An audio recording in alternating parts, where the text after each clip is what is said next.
नमस्कार, मैं हूं धर्मेंद्र। आप देख रहे हैं ऑनलाइन न्यूज इंडिया। जासूसी कांड की भले ही गोदी मीडिया चर्चा नहीं कर रहा, लेकिन ये जासूसी कांड अब संसद के अंदर गूंजा है।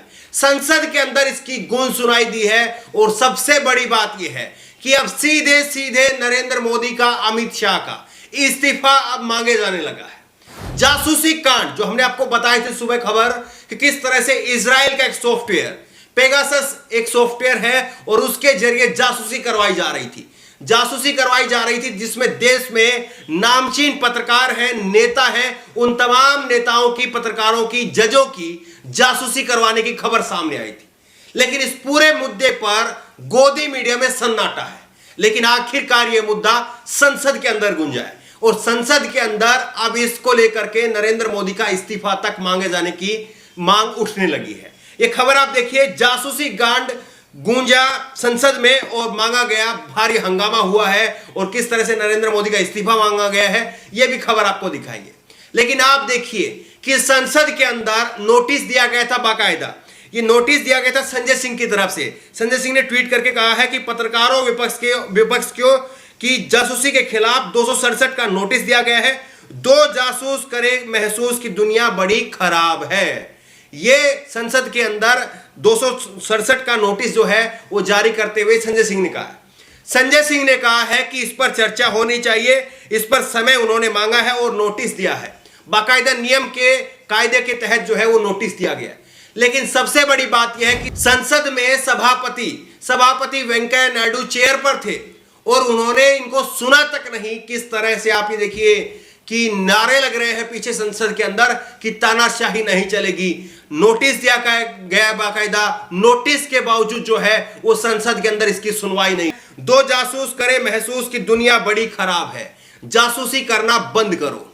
तो इस तरह से जो है वो पोस्टर भी संसद के अंदर लगाए गए, ये नारे भी जो है खूब संसद के अंदर लगे और किस तरह से जो है वो जासूसी कांड की चर्चा आज सारे दिन भर जो है वो जोरों पर रही। लेकिन बड़ा सवाल ये है कि आखिरकार इतने बड़े कांड हुआ है, लेकिन गोदी मीडिया में सन्नाटा है क्योंकि साहब का आदेश आया है। इसीलिए गोदी मीडिया में इस खबर को लेकर के पूरी तरह से सन्नाटा है। गोदी मीडिया में इसको लेकर के कहीं पर कोई चर्चा नहीं हो रही। गोदी मीडिया में अलग ही मुद्दे चल रहे हैं। बाहुबली नरेंद्र मोदी की बात हो रही है और तमाम तरह की अलग अलग कहानियां चल रही है, लेकिन इसको लेकर के कोई आवाज नहीं उठ रही है। लेकिन सबसे बड़ी बात यह है कि जिस तरह से विपक्ष इस मुद्दे पर एकजुट हो रहा है, ऐसे में यह साफ है कि नरेंद्र मोदी का इस मुद्दे पर बच पाना अब तकरीबन जो है वो असंभव है। आप ये देखिए कि विनोद कापड़ी, वरिष्ठ पत्रकार है विनोद कापड़ी, और विनोद कापड़ी ने ट्वीट करते हुए कहा कि जासूसी कांड के इतने संगीन आरोप के बाद भी प्रधानमंत्री नरेंद्र मोदी को 1 मिनट भी अपने पद पर रहने का अधिकार नहीं है। उन्हें आरोपों की जांच होने और निर्दोष साबित होने तक प्रधानमंत्री पद छोड़ देना चाहिए। यह विनोद कापड़ी ने कहा है। विनोद कापड़ी ने कहा कि जब तक इसकी जांच नहीं हो जाए, प्रधानमंत्री को अपने पद से इस्तीफा दे देना चाहिए।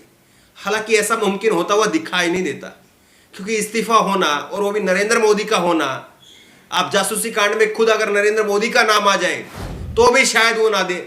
लेकिन खैर, लोकतंत्र इसी का नाम है, लोकतंत्र इसका ही नाम है कि आप यहां पर आवाज उठाइए, यहां पर आप इस्तीफा मांगिए, यहां पर आप जवाबदेही मांगिए। लोकतंत्र इसी का नाम है। विपक्ष के नेता और तमाम पत्रकार उस लोकतंत्र का हक अदा कर रहे हैं, लेकिन वो सरकार जिसके कंधों पर लोकतंत्र का भार है इस वक्त, क्या वो सरकार अपने कंधों से इस लोकतंत्र के भार को ढो पाएगी, या वो सरकार खुद ढह जाएगी, गिर जाएगी? ये बड़ा सवाल है। क्योंकि ये जो जासूसी कांड आया है, इस जासूसी कांड की जो नए नाम निकल करके सामने आ रहे हैं, अब इसके कड़ी दर कड़ी नाम निकल करके सामने आ रहे हैं, इससे यह साफ है कि सरकार के लिए राह आसान नहीं है, सरकार की राह बेहद मुश्किल है और मीडिया से अब होने वाला नहीं है।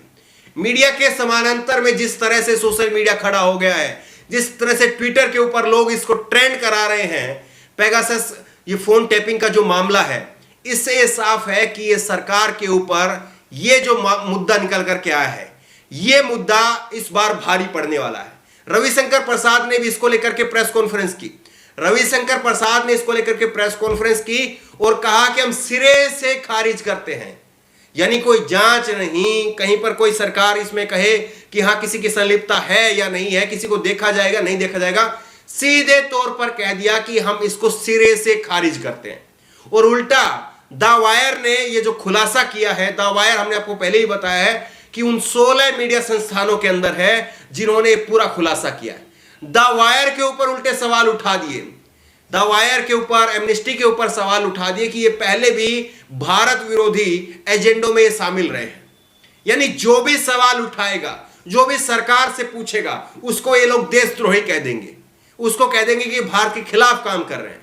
और आज द वायर को लेकर भी यही कहा गया। तो आप ये बताइए कि इनके पास में कौन सा सर्टिफिकेट है?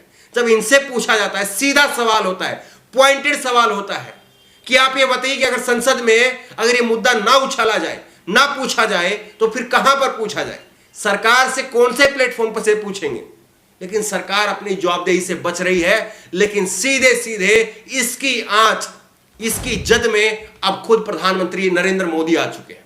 वो कुर्सी पर बने रहेंगे या वाकई इस मुद्दे को विपक्ष और तमाम पत्रकार, गोदी मीडिया को छोड़ दीजिए, तमाम पत्रकार क्या वाकई इसको इतना बड़ा बना पाएंगे कि नरेंद्र मोदी की कुर्सी खतरे में पड़ जाए?